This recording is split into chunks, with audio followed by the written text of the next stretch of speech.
His name is Keith Baker. Welcome, first off, to the Multifamily Investing Academy podcast. I am your host, Charles Dobbins, the multifamily attorney, and I'm here with Keith Baker, who is, as you can see in the background, runs the Private Lender podcast, and we're going to talk to him. I think more importantly, I think we really want to talk to him about how he gets started in this. And I don't usually do this, but you spend so much time on your bio, and it's so real that let's just go through your bio, and I want to, we'll pick it apart. We'll tell you where your punctuation is wrong and stuff like that. But here we go. Let's take it from the top. He began painting houses, and I stopped right there because I just had to do some painting in my house, and I realized I hate painting. I hate it. I don't know. It's the worst job in the world for me. I mowed lawns. I was working on the golf course all through college. To this day, I love mowing lawns. But if you started painting houses in high school with your buddy Mark, do you hate painting as much as I do, or is it like mowing lawns for you? No, it's a skill I wish I didn't have now. Because they all come back to you. Hey, I got a great idea. Let's invite your friend Keith over because he knows how to paint, and we'll give him some beer. All right, and he worked construction through college, performing rental, make-readies, and flips for investors while earning a degree in philosophy and German. Okay.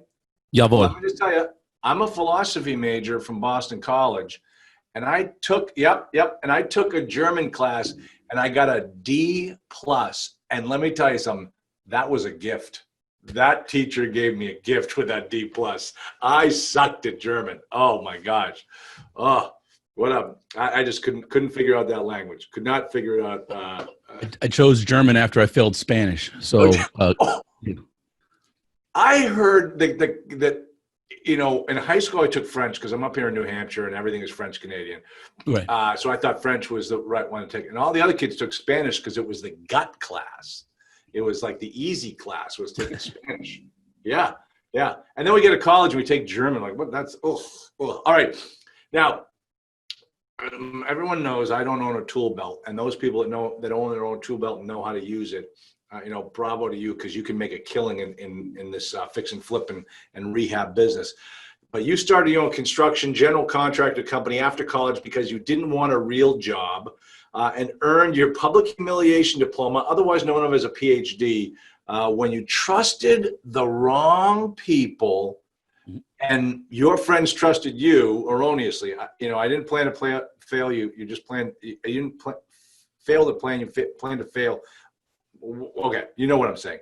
Yeah. But your business failed miserably. Okay, you know what? Check that box. Anyone that comes to me with that has nothing but success stories, I don't trust anything they say. You got to have failures under your belt. You just do. That's what life is all about. So let me ask you, how did you trust the wrong people, and what did you learn from that, and how do you protect yourself now from doing that again? Well, that was very instrumental in all of my never trust, always verify motto that I have, especially when it comes to private lending. So, yeah, I just gotten married, starting off life, and decided that I was kind of stuck in a back office job, corporate thing, and decided, hey, I'm going to go be a contractor. And I got connected with a guy who had a lot of work. He did a lot of work for realtors and landlords and whatnot. And so basically I started doing a few jobs with him. It was working out really well. And then the jobs kept getting bigger and bigger. The checks were getting bigger, but then they would take longer to come in. And then ultimately 3 of his checks bounced, and I wasn't capitalized appropriately. Like you said, if you don't have a plan, you plan to fail. And so I love that. That's one way of putting it. Like I didn't capitalize properly means I didn't have a savings account. Yes. Essentially. Yeah, no, it was cash flow in, cash flow out. It was, just boom, boom, boom. And, the next thing I knew that, I'm on, this will date me a little bit, but I was on monster.com looking for a job, right? Shortly thereafter. Okay. Let me just tell you something. I owned an insurance firm, and I had 35 employees working for me. And whenever somebody would leave, we'd take the computer back and we'd clean it all up. And the number one web address that everybody was on when they were working for me was monster.com. They all hated their job and they couldn't wait to get out. So I know what you're talking about. Yeah.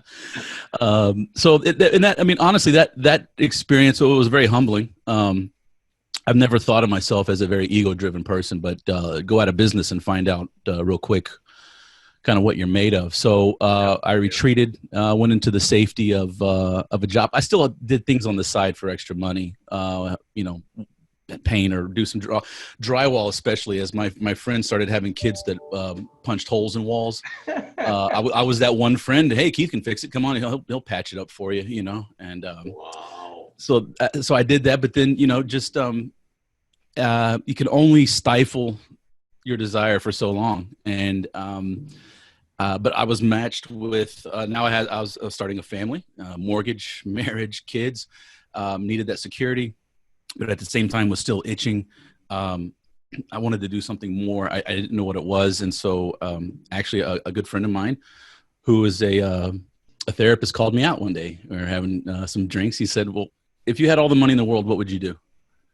I said, "I teach. I would go back. I teach philosophy. I teach intro German. Whatever. I've always wanted to teach, and that's when I was in college. I thought that was the path I was going to be on. I thought I was going to be Donald Sutherland in Animal House. I was going to be that cool professor, I'm sorry. You just gave me an ugly visual of Donald Sutherland in that movie. Okay, and that's all I'm going to say. Okay. I know what scene you're talking about. And so you had to do that, didn't you? Yeah. So I ended up in insurance adjusting for the oil field, and I still have that day job, even though I don't have a W-2 anymore. I do it as a consultant now. Yeah. But I still hold on to that. And what I started to see was if you wanted to learn how to do any aspect of real estate investing, there were people that had done it and had courses. They could tell you how to do it and how to do it safely. But the only thing that people had for private money lenders was how to cultivate them, how to get them onto your deals. And I started I looked at, I handle millions of dollars of other people's money every day, mostly for Lloyd's of London. So this whole other people's money concept to me was not foreign at all. But nobody was teaching private lenders how to be safe. No one was telling them why a naked second position lien is not a good idea when there's no equity left in the property. And people were, real estate investors are two things: dirt cheap, they don't like to pay for anything, and they're very convincing.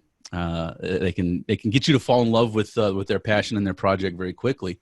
And I found that those are two ways that I got burned, was getting excited about someone else's passion in a project and not looking at the fundamentals of the deal. And so that's how this whole the private lender podcast came together. I started doing private lending while I had my day job. I tried my hand at landlording, and after the third time of leaving the office and driving as fast as I could, only to see the taillights of the gas company's truck, who didn't turn on my gas because I wasn't there. Yeah. So I just, I've, the public humiliation degree and not by choice, but I've learned the hard way, a lot of things, a lot of lessons the hard way. One day we were, the family, I'm not a beach person at all. My wife and kids love it. So fortunately it was raining, and I just sat back in the hotel room reading some random book about internet marketing. And the idea came, hey, let's do a podcast. It's free. No one has to subscribe to it. It's out there. And I figured if I was going to teach people about money, number one, they need to know I failed math 4 times in college, business math, 141. Okay. Well, I dropped it twice. I failed it twice. Dropped it twice, failed it once, passed it the last time. 1, 2, if I'm going to, people get funny when it comes to their money. So I knew I was going to have to earn my credibility the hard way. And that is, I'm 103 episodes in now, and I'm going to go for at least another 100 before I really try to monetize anything. I think, I want to put it out there. I want to be seen as somebody. I don't want to be the fake entrepreneur to quote Gary Vee. This is not a get rich quick. This is not, you're not going to get wealthy overnight. This is a way that you can keep your day job. Hopefully you still have it with all this COVID-19 stuff going. But, private lending is a very good way to get into real estate investing. but also my network has expanded just because I've been a private lender, and I started originating single family houses. The things that I know and I knew, I just started with that and built, and proud to say that in what's today, as we record this, in 8 days, we're going to close on the first limited partnership that I've been a part of on a piece of commercial property here in Houston. Good for you. Very, Excellent. very excited. Very excited. Excellent. Good job. Now I can tell you something that you say. Well, do you know my buddy Mitch Stephen? Oh, do I know and love Mitch Stephen? I love Mitch Stephen. Oh my gosh, I just had him on for the second time. He was my first guest. I had him on for the second time. I had him take his shirt off for me. That's how good I am. That's how close I am with Mitch Stephen. Okay. So he's lost a lot of weight, man. He's really hustled it down. Yeah. He got on. I took one look at him. I was like, Mitch, what happened to you? I hope it's nothing bad, like a big C or something. Yeah. Almost. Yeah. Yeah. And he looks phenomenal. He sounds great. He's got just a new perspective. That's so cool. Yeah. So let me tell you something. Then you know the story about Mitch Stephen just through his podcast, through podcasting. Yeah. He got $1 million investor to come in, and put money into his deals. And I mean, that's just getting yourself out there and holding yourself out as an expert, but being real about it. And that's the truth, is you just let people know about your failures. I talk about them all the time. I tell everybody about the time I got sued by the SEC and the hell they put me through, and what to do so that never happens to you. All that type of stuff. It's the best way to do it. So bravo to you. So tell me about your commercial deal. What's that all about? So it's I'll be quite honest with you. It's a retail piece along a major highway in Houston, just kind of southwest of downtown, and it's an iconic store. It's been known as the piano store for years because it housed a piano store. Yeah. And I know the sponsor of this deal quite well through serving on the boards of RIAs and other things, and I found that some people just seem to have that Midas touch. And it's not so much that they're lucky. It's just that they're very methodical in what they do. And they're very disciplined that if the numbers aren't spot on, they walk away and let somebody else take the risk.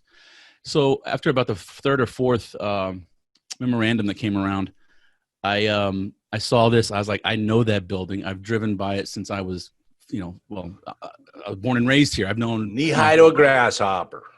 Yeah. And so I was looking at the numbers and I sent it around to some friends of mine who said, no, they're charging too much. They're anticipating the rent per square foot is too high compared to the area. But I'm like, yeah, but this is prime. You got a Mercedes dealership across the street. You got Lakewood Church across the street. This is not just some corner lot. And I just made a decision very quickly and decisively. I said, you know what? I'm betting on the jockey and the horse. I like this jockey. I love this horse. And so how much, what's my minimum to get in? And that was it. I didn't even look back on it. Fortunately for us, because of COVID, the bank has come back. They loved the price per square foot for the rent that we were anticipating. They thought we were low, which is great. And then made the terms of the loan even better and gave us another year of interest only. So we are, for me, this is I'm looking at this as a case study that I will incorporate into the podcast and everything at some point.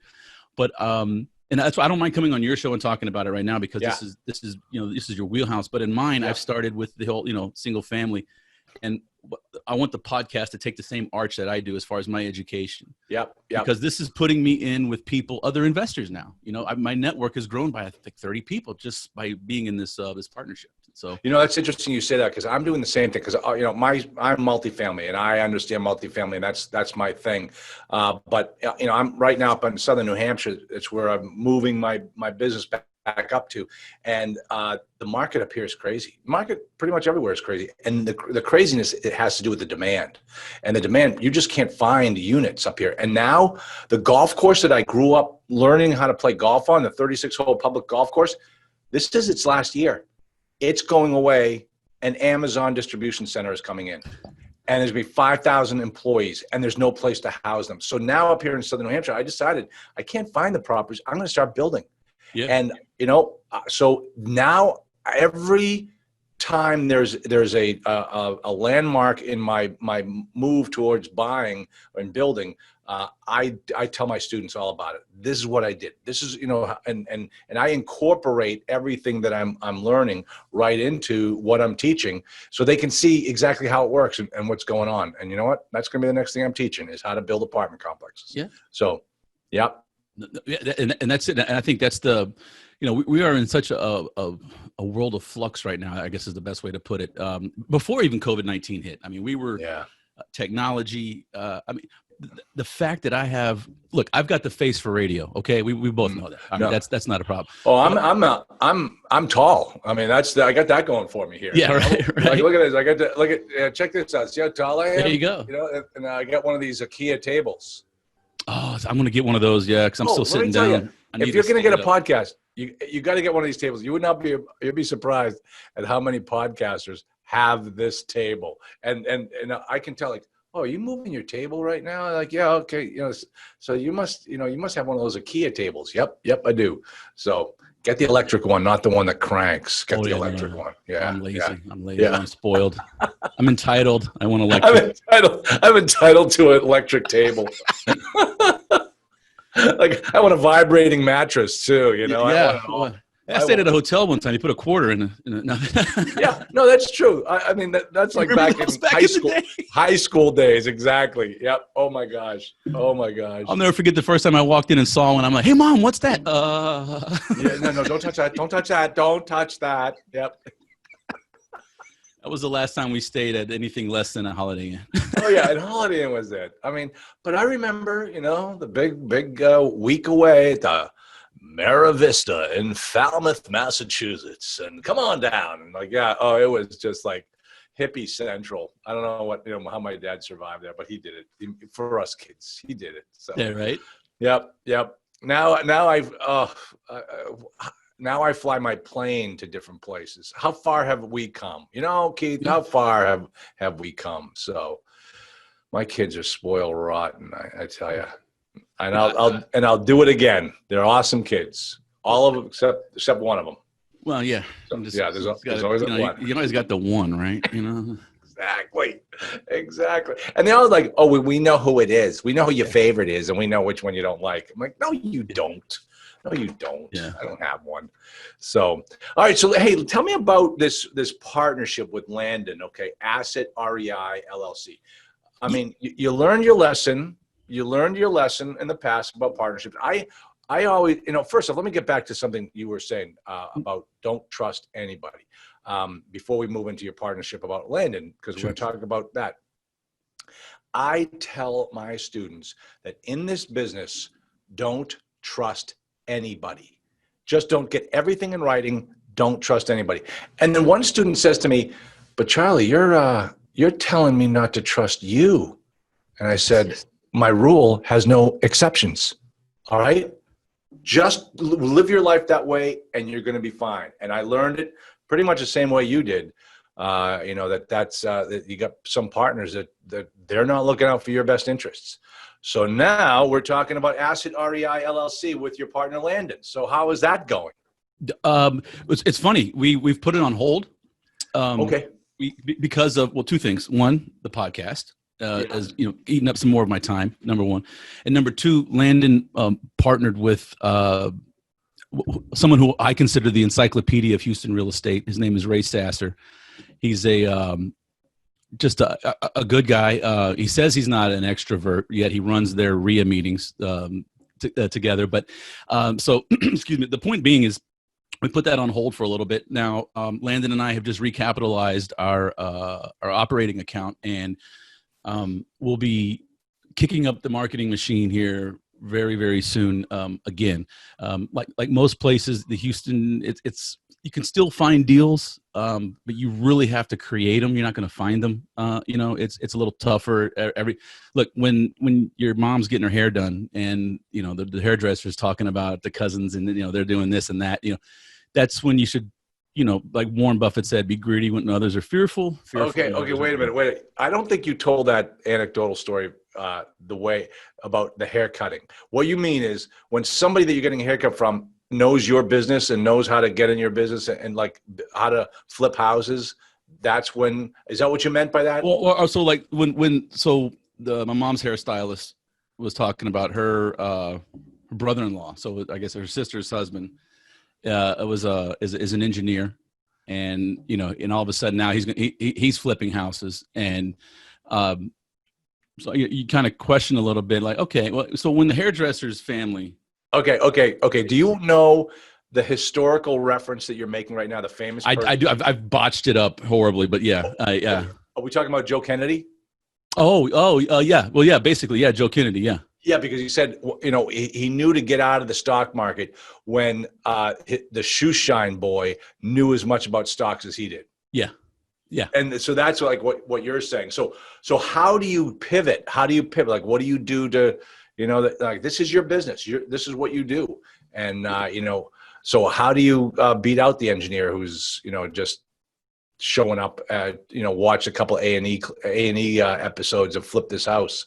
I and don't. So, you don't be okay. No, I believe in, I believe strongly in fiscal conservatism. Right.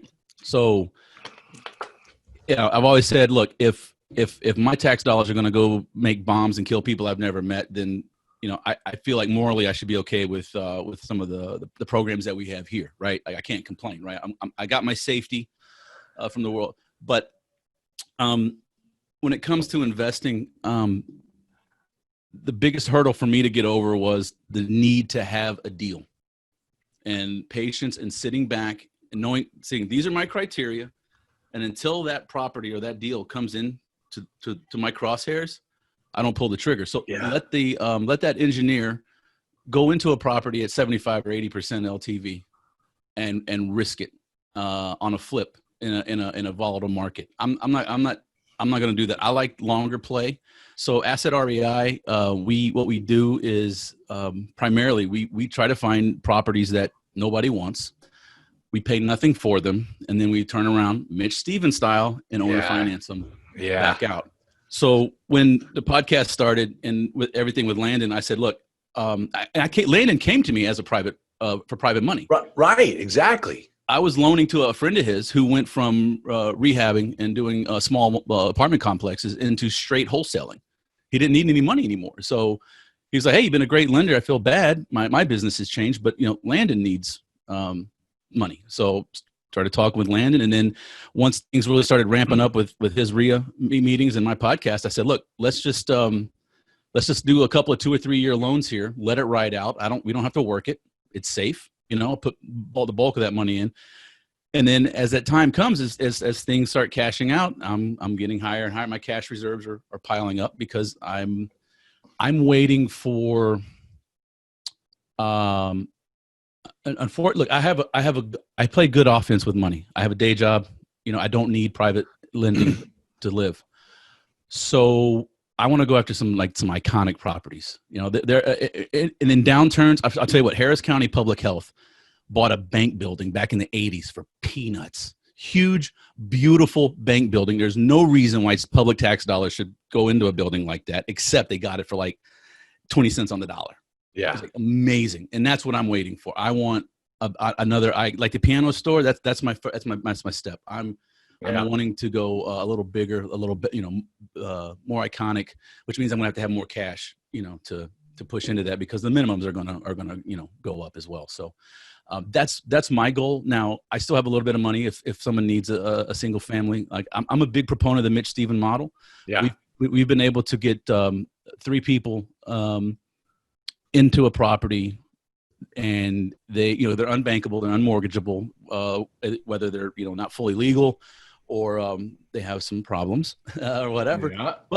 We now have 3 properties that you're down in Houston. I mean, that's what you just said was code for it's Houston. Okay. Mm-hmm. The rest of the country, we don't really have those types of problems, but I'm not going to talk about what they are, but everyone should just figure it out on their own. I know what you're saying. We've taken I can think of now. We've taken more houses, but there's 3 that I'd like to. I'm going to talk about the nice shiny ones here, and not the one that I'm that, if the city tears it down, I'll pay the bill. Fine. I don't care. Yeah. The three properties in particular, one was my first loan with Landon. Charles, we walked in and the toilet hadn't been flushed in forever. It was just like, as soon as you walked in, it's like everything, like I'm putting my money, it's like $23,000. I'm like, that property is the shining gem in the neighborhood now. It's got a new roof, new siding. It's got landscaping, and that tenant who's never missed a payment is improving the value of the property that we have the lien on. And he has a home. Yep. And in 5 more years, he'll be a homeowner. A complete, no liens, own it free and clear. That's phenomenal. And so that I like, because one, it's long-term. You do a little bit of work up front. Look, would you rather do the same amount of work on a single family house, doing all your due diligence, or would you rather go get 100 units, do the same amount of work, right? Add a comma, add a 0 or 2, and your return is going to be that much better, right? Yeah. So that's where we started with the single family. So we're doing that. I like seeing that. We like that long-term play, like helping, and I'm not going to say, look, I'm doing it for money. Yes, we're helping people become homeowners. That is true, but I'm doing it for money. But yeah, it just went through. Now we've got, like I said, 3 houses that look amazing. We have some houses that look like they're owner financed, but those 3, when you find those people, it just makes you feel good. You're getting your money and you feel good about helping somebody out or helping the neighborhood. I got to tell you, that's kind of where I'm at also in my investment life here is, for years I've purchased apartments, and the way you make money in apartments is to drive the NOI. And the way you drive the NOI is you increase the rents. You take money out of somebody's pocket. But now looking at what I'm trying to do with building apartments, I am bringing something to a neighborhood that didn't exist before, that is providing someone with a beautiful place to live, and that they're safe and they're warm and they're protected. And that's where I make my money, is by creating something that didn't exist until I came along. And I'm really looking forward to this next phase of my investment life with the building of the apartments. And it's the same thing that you're doing here. It really is. It's the exact same thing. Yeah, we look. There's east of Houston. There's this area called the Golden Triangle.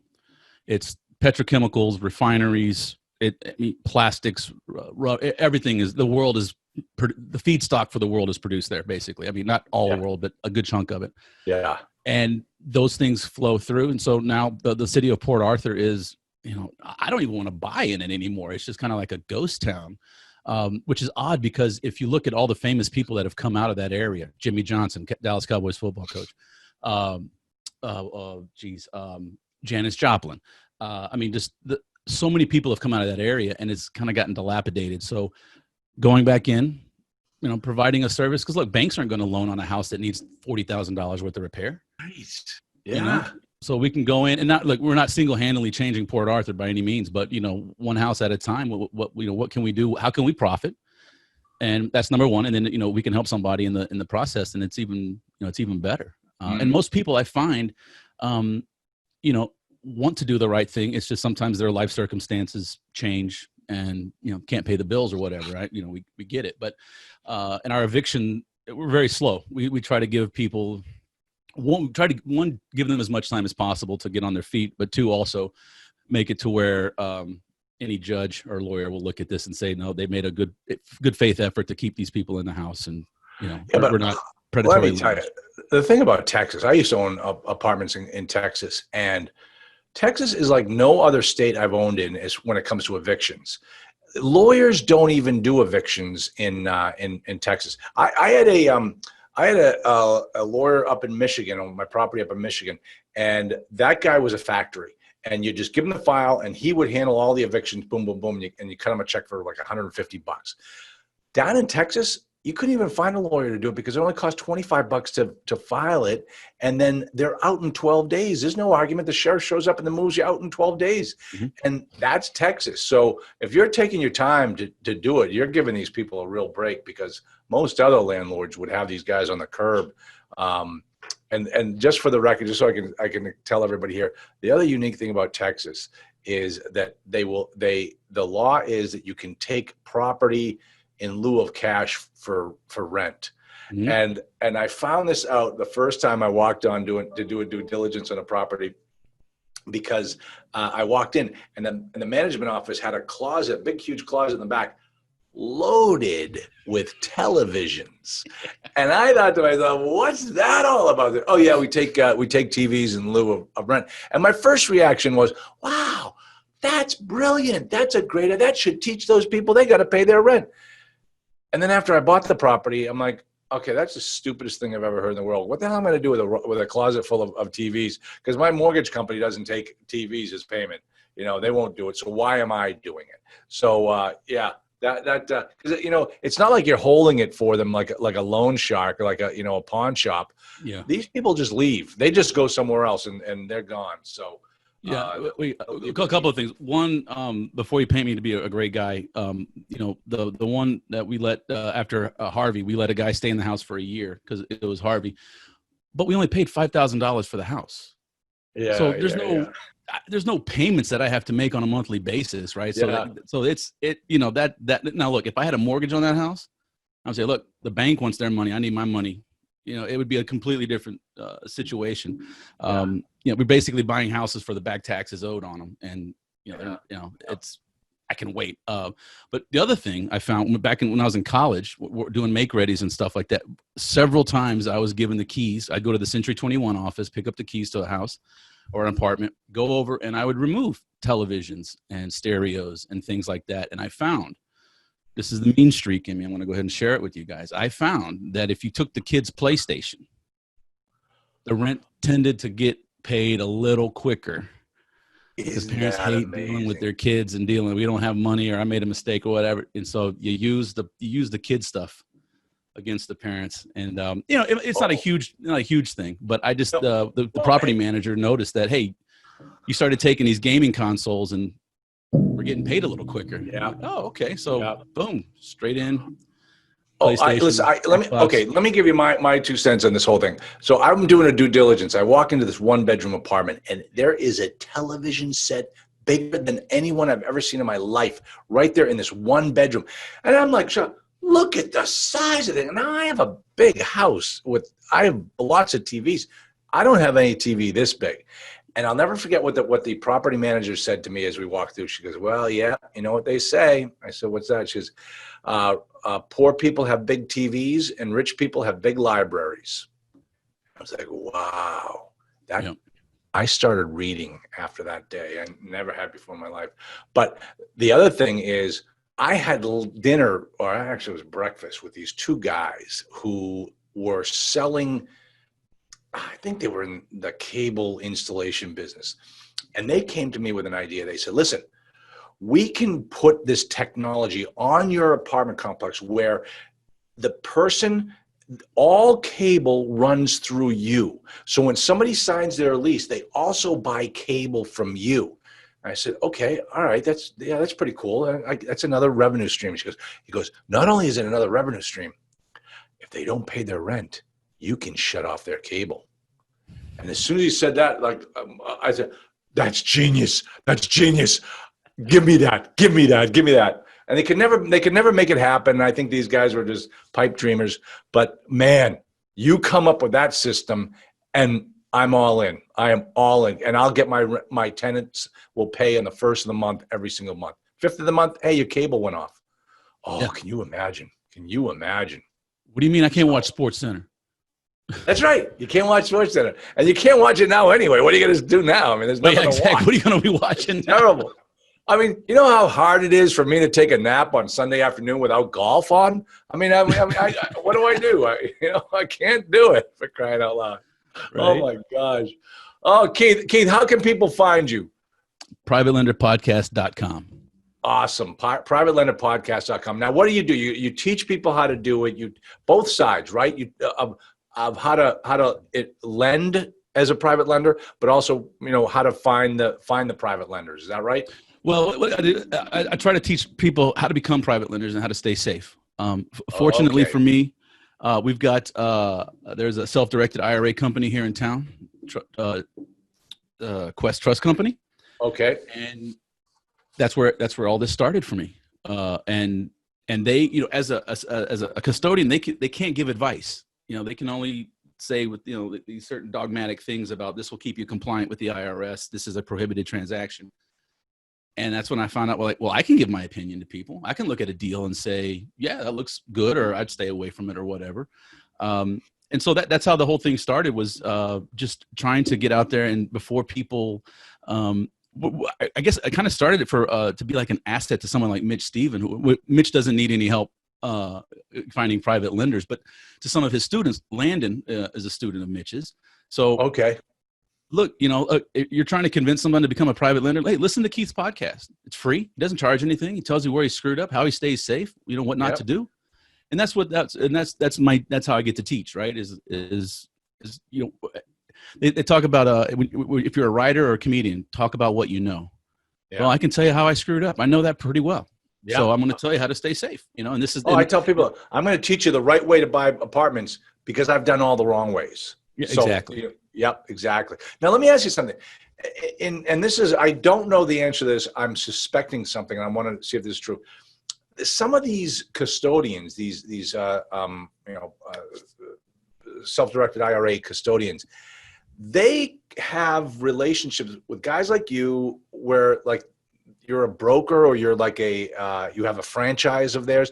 I know that up here in New England, there was one particular RIA club owner who every single week he would get up there and promote this particular custodian, because if you put it through him, he made a cut of that deal. Like, do you have any, or know of any relationship like that with people who, I don't want to say brokers or agents for these custodians? Yeah, so look, and I don't want to get into legalese, but yeah, I mean, for the sake of ease, let's call it brokering a deal.